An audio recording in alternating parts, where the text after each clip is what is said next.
नमस्ते। एक प्रश्न किया है कुछ लोगों ने।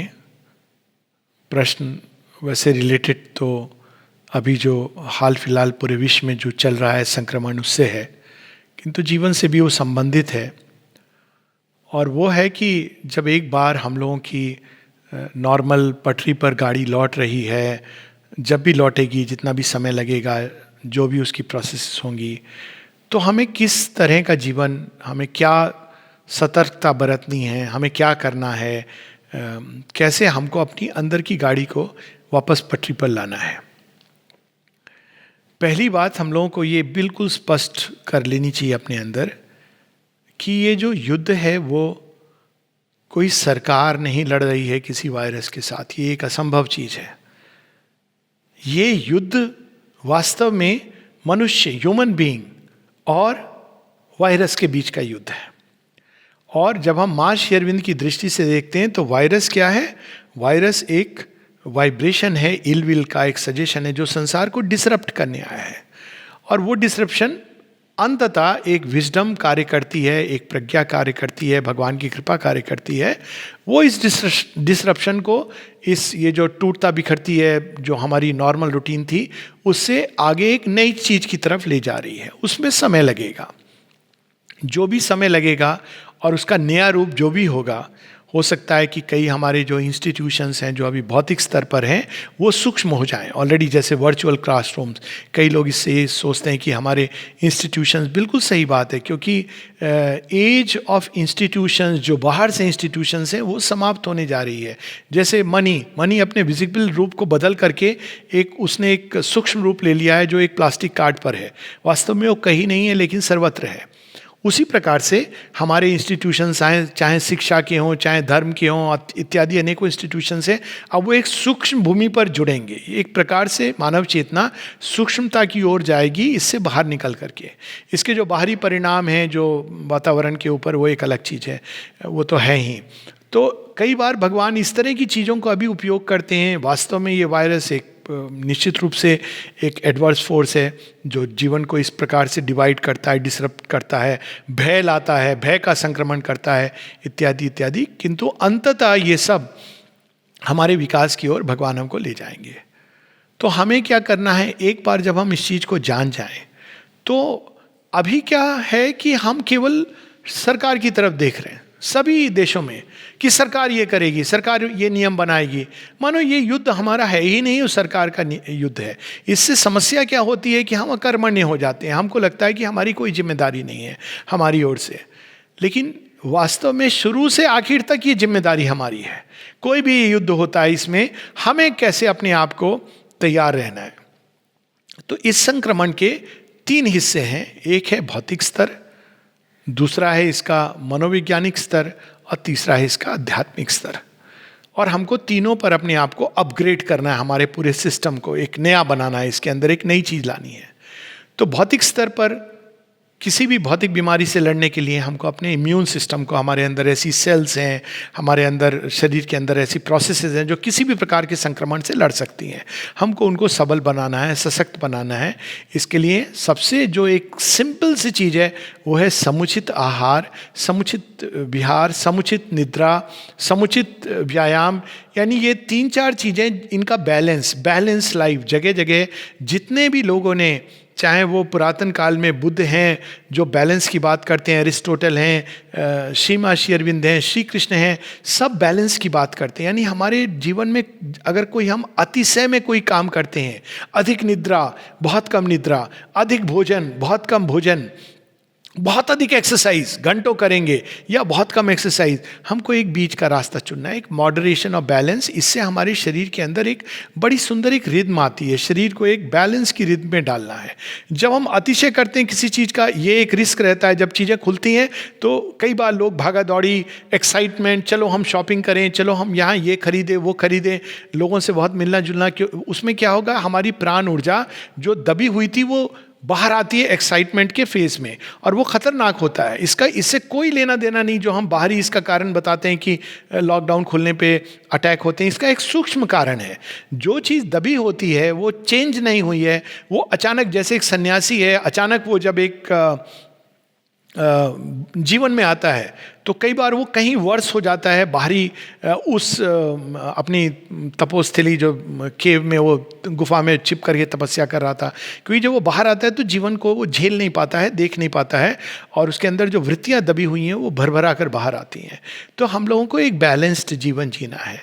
तो बेस्ट ये है कि हम इस बैलेंस, अब ये इसमें कोई ये नहीं कि सब पर एक लागू हो गई एक ही चीज़, लेकिन मूल रूप से इसमें आहार में प्रोटीन्स हैं, ये बहुत अच्छी चीज़ है, हमारे वाइट ब्लड सेल्स को बनाते हैं।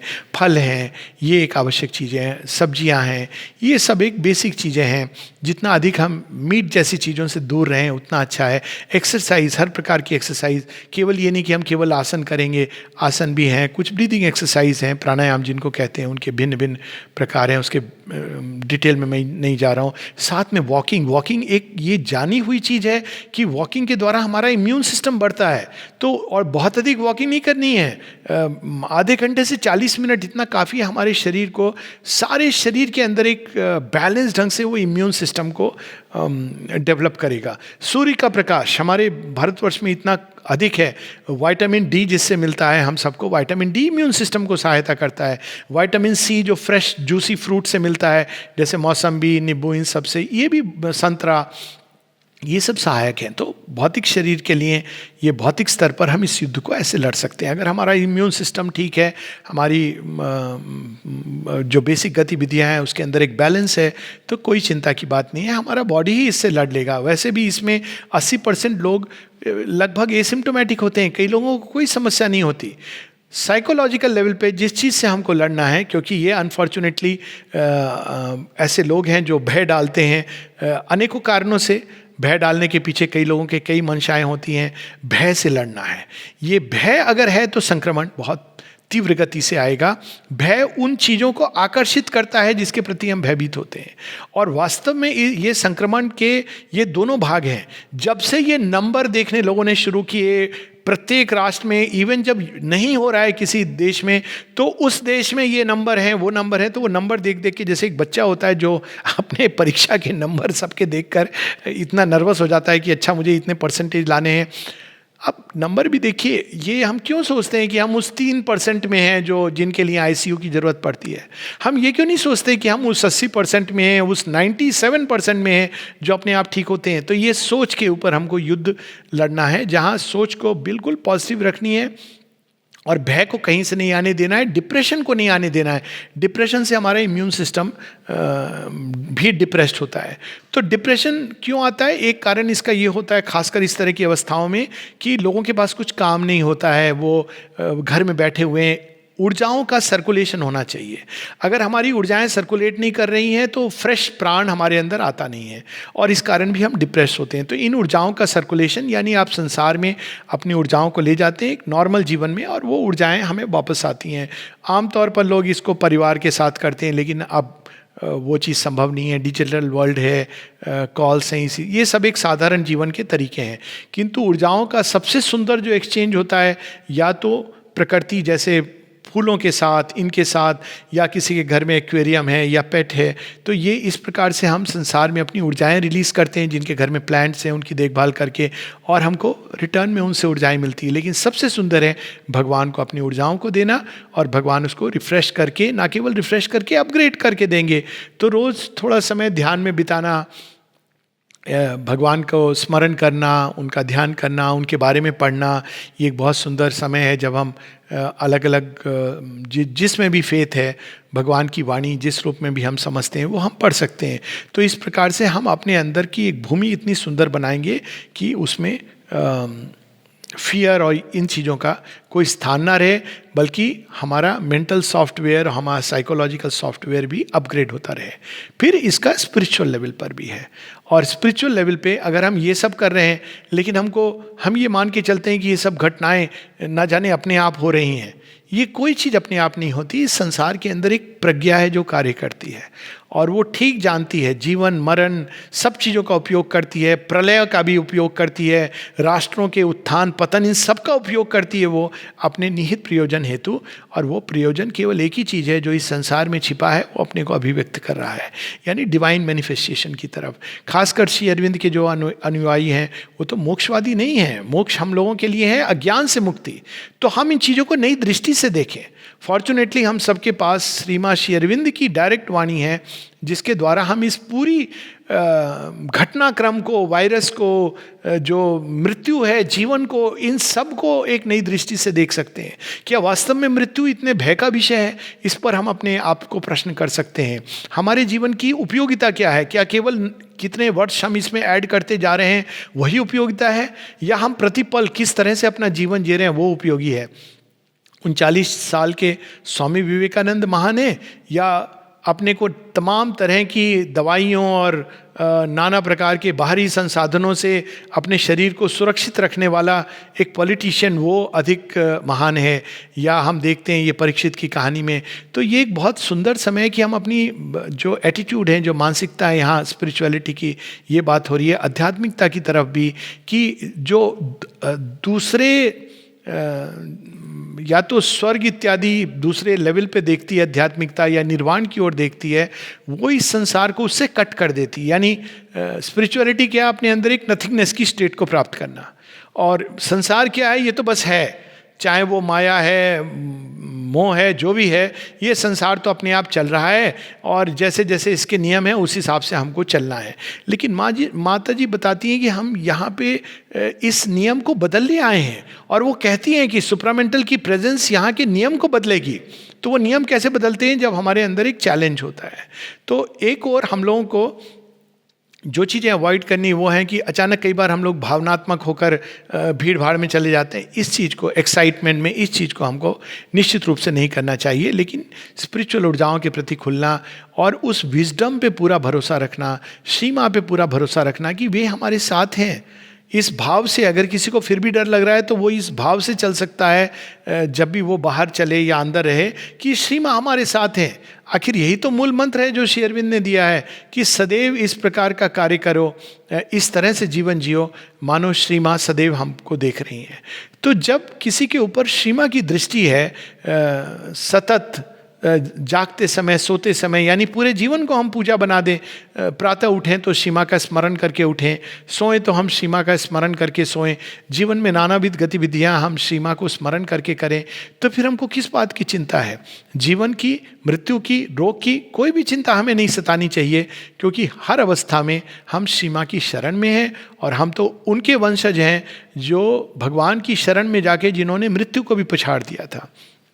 इसकी बात पहले भी हो चुकी है, चाहे वो राजा परीक्षित की बात हो या मार्कंडे की बात हो, सावित्री जो श्री अरविंद ने प्रकट की है। हमारे लिए मृत्यु एक अपीयरेंस है, रियलिटी नहीं है। हम तो शाश्वत सत्य की संतान हैं, अमृत तत्व की संतान हैं, आनंद की संतान हैं। और एकमात्र यही स्मरण रखना है। मृत्यु के भय से हम मृत्यु को एक ऐसी रियलिटी दे देते हैं जो वास्तव में है ही नहीं उसके अंदर, वो तो केवल एक पैसेज है और कुछ नहीं है। तो जब हम इस भाव से जीवन को जीने लगते हैं और इस विश्वास के साथ जीते हैं कि ये संसार भगवान ने बनाया है और उसको ठीक ले जाएंगे, उनकी कार्यशैली हम लोगों को नहीं समझ आ सकती। जैसे एक छोटे बच्चे को एक एडल्ट व्यक्ति के निर्णय नहीं समझ आते, शिक्षक की कार्यशैली नहीं समझ आती, जैसे एक बंदर को मनुष्य नहीं समझ आता, वैसे हमको भगवान नहीं समझ आते। लेकिन यदि हम उनमें श्रद्धा रखेंगे और भरोसा रखेंगे तो हम उसको भी धीरे धीरे समझने लगेंगे। जब सीमा से एक बार किसी ने, जब 62 में चाइना का वार हो रहा था, तो सीमा से कहा, माँ ये थ्रेट है, वो चैलेंज है, वो डिफ़िकल्टी है, क्या होगा क्या होगा? तो सीमा कहती है मुस्कुरा करके, कहती हैं चिंता नहीं करो, तुमने देखा है ना भारत को, भारत के मानचित्र को, कि एक सिंह की तरह जम्मू कश्मीर का मुख जो है, अगर उस भाग को देखें तो सिंह की तरह है। तो साक्षात दुर्गा यहाँ गार्ड कर रही हैं। Supreme wisdom is looking after India, मुस्कुरा के कहती हैं। तो तुम क्यों चिंता करते हो? तो क्यों ये आवश्यक है कि हमारे साथ वो सब कुछ होगा जो सब दुनिया में हो रहा है? जब वो सुप्रीम विजडम है, हमने उनको आवाहन ही नहीं किया, हम सब और देख रहे हैं, डॉक्टरों को देख रहे हैं, साइंटिस्ट को देख रहे हैं, लेकिन माँ भारती का आवाहन करें। जगन माता का आह्वान करें। वे हैं, हमारे साथ हैं, और वे इस संसार को ठीक ले जाएंगी, हर चीज के द्वार से ले जाकर अल्टीमेटली उस स्वर्णिम युग की तरफ ले जा रही हैं जो मूल रूप से आ गया है, और हर घटना के साथ, हर कालखंड के साथ, हर वर्ष के साथ उत्तरोत्तर वो बढ़ता चला जाएगा। यही हमको तीनों लेवल्स पे अपने ये भाव रखना है, और इस प्रकार से हमको अपना जीवन जीना है। नमस्ते।